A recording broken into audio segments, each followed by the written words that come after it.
Index funds have produced better returns for most investors over the long term than stock picking. From 1957 to 2026, the S&P 500 has averaged an annual return of 10.56%, according to Investopedia. We'll start by analyzing the top 3 S&P 500 index funds for 2026, and then we'll look at index fund pros and cons. Index funds are commonly available as exchange-traded funds or index mutual funds, which are purchased directly from companies such as Vanguard and BlackRock.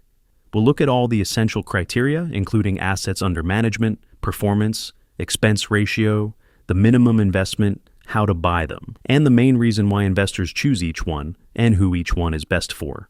Before we start, please be aware that this is not financial advice, and the data is from Seeking Alpha and Vanguard as of early 2026. First on the list is Vanguard's VOO, which is currently the largest exchange-traded fund, with over $850 billion in assets under management. According to Seeking Alpha, as of early 2026, its 5-year return is 75.7%, and its average annual return over the last 5 years is 15.1%. That return is higher than the average S&P 500 return since 1957, because it's calculated from the fund's 2010 inception.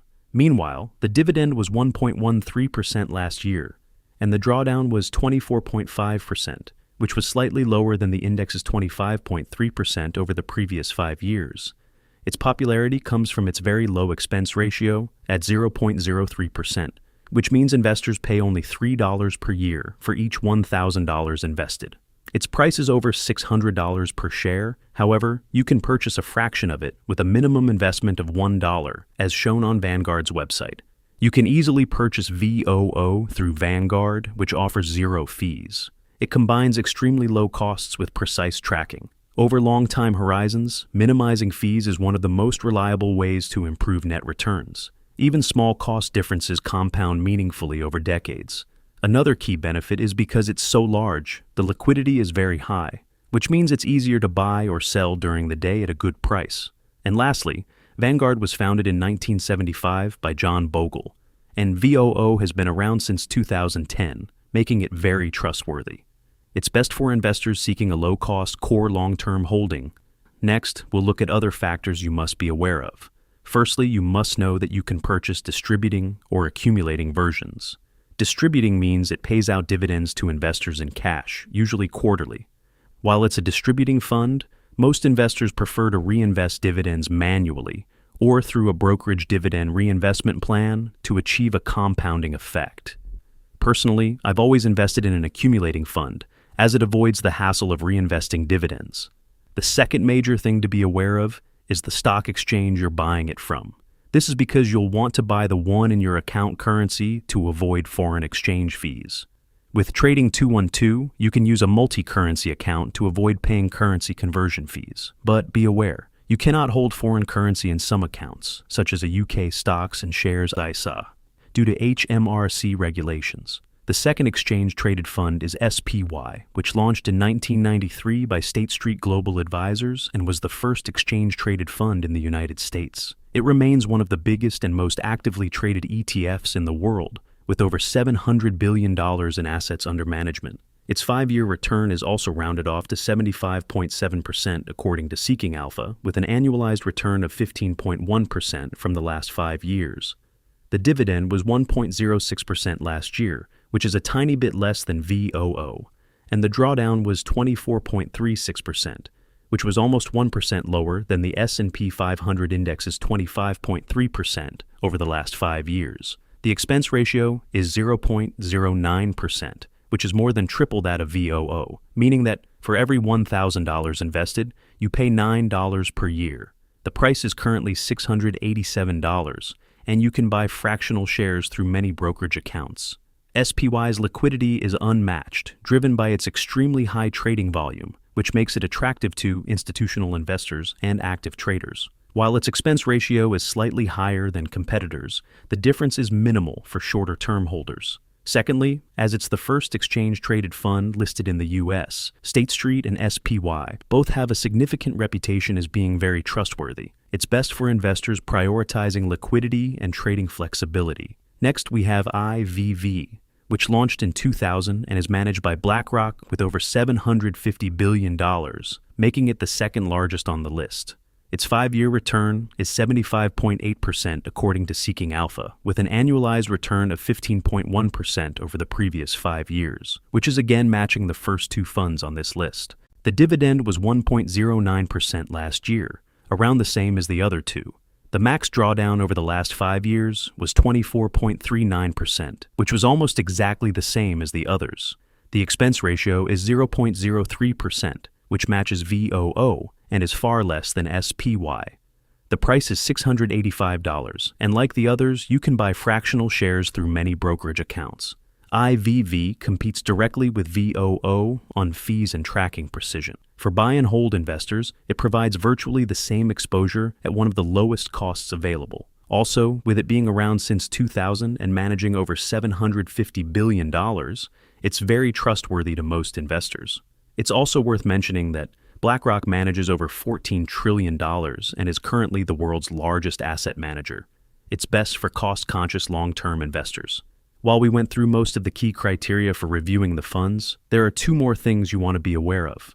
Firstly, tracking error, which measures how closely an ETF tracks the performance of its benchmark index. The tracking error is extremely tight across the options in this video, so I didn't go into it. However, it's worth considering, especially for less popular funds. It happens mainly because of these reasons. Firstly, fees. Management fees and trading costs lower down returns. Secondly, we have cash drag. Exchange-traded funds occasionally hold cash that is not invested, while the index assumes 100% investment. Next, there's rebalancing timing. When an index changes its components, the ETF may not be able to buy or sell at the exact same prices, causing a lag. And lastly, we have withholding taxes. International ETFs often face taxes on dividends, which the index might not account for. The second factor is replication. Instead of investing in all 500 stocks within the index, some ETFs buy a representative sample to save costs, which means its performance will be slightly different. You've generally got 2 types with physical or synthetic replication. Physical means the fund will buy all investments it tracks, while synthetic means the fund will buy only a portion of them or a contract from a third party. There are pros and cons to each, though I prefer buying ETFs that invest in the assets rather than replicating them to try and save costs. Overall, we've gone through a lot of criteria, so I've listed them here for you. Firstly, we have the issuer, next the assets under management, the year it was established, minimum investment, performance, including returns and max drawdown, expense ratio, the price, how to buy, why investors choose it, and who it's best for. And finally, additional factors with tracking error and replication. Part 2. Next, we'll look at the main pros and cons of index funds by starting with the pros. Index funds have grown dramatically in popularity for structural reasons tied to cost efficiency, diversification, and long-term evidence. The first pro is long-term performance with simplicity. Instead of attempting to identify the next winning stock, index investors participate in the collective growth of companies. Over extended periods, the S&P 500 has delivered roughly 10% annual returns, though results vary year to year, which is more than the average retail investor returns, according to an article by Forbes that references a study by Dalbar. The article claims that the average investor earned roughly 9.8% annually over the last 10 years, compared with around 13% for the S&P 500 index. A 3% difference may not sound like a lot, but when compounded over many years, it makes a huge difference. The second pro is instant diversification.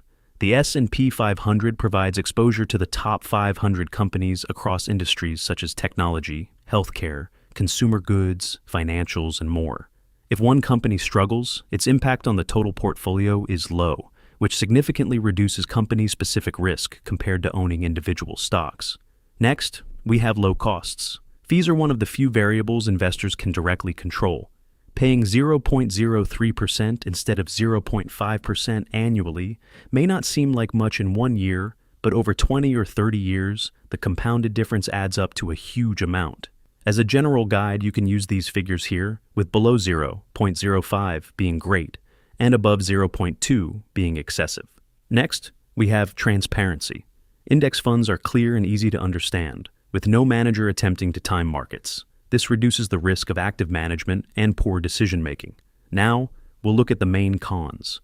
Firstly, The S&P 500 is market cap weighted, meaning larger companies have greater influence on the performance. Currently, the top 10 holdings account for nearly 40% of the index. This concentration on mega-cap technology stocks can make many investors feel uncomfortable with that structure, and they may consider equal-weight alternatives, particularly as many analysts are speculating on an AI bubble, and the top 10 stocks have relatively high price-to-earnings ratios compared to the rest of the index. The second con is tracking error. A well-managed index fund should very closely mirror its benchmark. However, over very long periods, there will be a tiny difference. The choice often comes down to preference rather than performance. The third con is volatility. Index funds reduce company-specific risk, but they do not eliminate market risk. During bear markets, even a broad index fund like the S&P 500 can decline 20 to 40% or more. Investors must be prepared psychologically and financially for volatility. Additional downsides include the following. It excludes small-cap stocks, limited international exposure, sector cycles can cause multi-year underperformance, and index funds are designed to match and not beat the benchmark, which means investors cannot outperform the market. So, is 2026 a good time to buy? Well, for long-term investors, time in the market is far more important than timing the market. Historically, markets trend upward over decades, corporate earnings grow over time, and compounding rewards patience. Rather than waiting for perfect entry points, it's generally recommended to invest consistently and use dollar-cost averaging while reinvesting dividends using an accumulating fund. Even investing at all-time highs historically produces strong long-term results. So, which fund is best? For most long-term investors, VOO or IVV are ideal low-cost, core ETF holdings managed by the most reputable firms like Vanguard and BlackRock, and with the largest AUM. Meanwhile, SPY is best for high liquidity and active trading.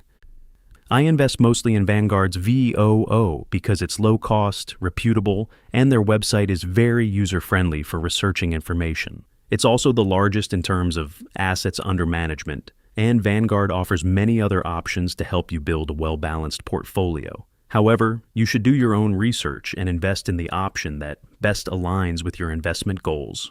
For many investors, a low-cost S&P 500 index fund serves as the foundation of a disciplined wealth-building strategy.